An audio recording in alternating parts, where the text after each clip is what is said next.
আসসালামু আলাইকুম। মাননীয় প্রধানমন্ত্রী, আসসালামু আলাইকুম। আমি হাসান মোহাম্মদ নাসির কাবদার, বর্তমানে উপপুলিশ commissioner cyber and special crime DMP ঢাকায় কর্মরত আছি। মাননীয় প্রধানমন্ত্রী, বাংলাদেশের সামাজিক যোগাযোগ মাধ্যমকে কেন্দ্র করে রাষ্ট্রবিরোধী অপপ্রচার, ধর্মীয় ও সাম্প্রদায়িক উস্কানি, গুজব, ব্যক্তিগত চরিত্র হনন, ব্ল্যাকমেইলিং এবং আর্থিক প্রতারণা সহ বিভিন্ন ধরনের সাইবার অপরাধ ক্রমাগত বৃদ্ধি পাচ্ছে। বর্তমানে social media hacking, cyber bullying, pornography প্রচার, কৃত্রিম বুদ্ধিমত্তা বা এআই ব্যবহার করে ভুয়া তথ্য ও অপপ্রচার ছড়ানো, ওয়েবসাইট হ্যাকিং এবং ফেক আইডির মাধ্যমে মানহানি এ ধরনের অপরাধ নিয়মিতভাবে সংঘটিত হচ্ছে।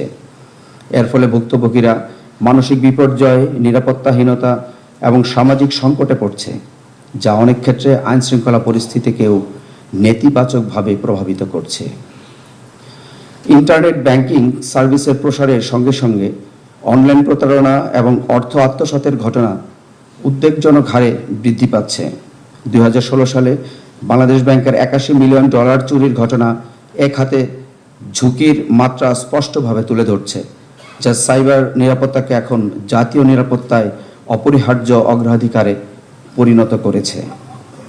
মাননীয় প্রধানমন্ত্রী, বর্তমান সময়ে এই লড়াই শুধু বাস্তব জগতে সীমাবদ্ধ নয়, বরং সাইবার স্পেসে এটি আরও জটিল ও বিস্তৃত রূপ ধারণ করেছে। এ প্রেক্ষাপটে বাংলাদেশ পুলিশকে আরও দক্ষ, আধুনিক ও প্রযুক্তি নির্ভর করা সময়ের অপরিহার্য দাবি।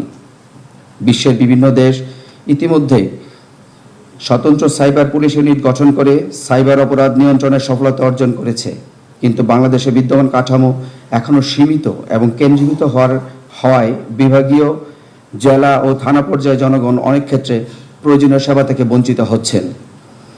সার্বিক বিবেচনায় সাইবার অপরাধ প্রতিরোধ, তদন্ত, ডিজিটাল ফরেনসিক সক্ষমতা বৃদ্ধি এবং অপরাধীদের দ্রুত শনাক্ত ও আইনের আওতায় আনতে বাংলাদেশ পুলিশের অধীনে একটি স্বতন্ত্র ও সুসংগঠিত সাইবার পুলিশ ইউনিট গঠন করা অত্যন্ত জরুরি। এই ইউনিট গঠিত হলে আধুনিক প্রযুক্তি, দক্ষ জনবল, উন্নত ফরেনসিক সক্ষমতার মাধ্যমে দেশের ডিজিটাল নিরাপত্তা নিশ্চিত করা সম্ভব হবে এবং জনগণের আস্থা আরও সুদৃঢ় হবে। মাননীয় প্রধানমন্ত্রী, বাংলাদেশ পুলিশের অধীনে স্বতন্ত্র সাইবার পুলিশ ইউনিট দ্রুত প্রতিষ্ঠার বিষয়ে আপনার সদয় দৃষ্টি এবং প্রয়োজনীয় নির্দেশনা একান্তভাবে কামনা করছি।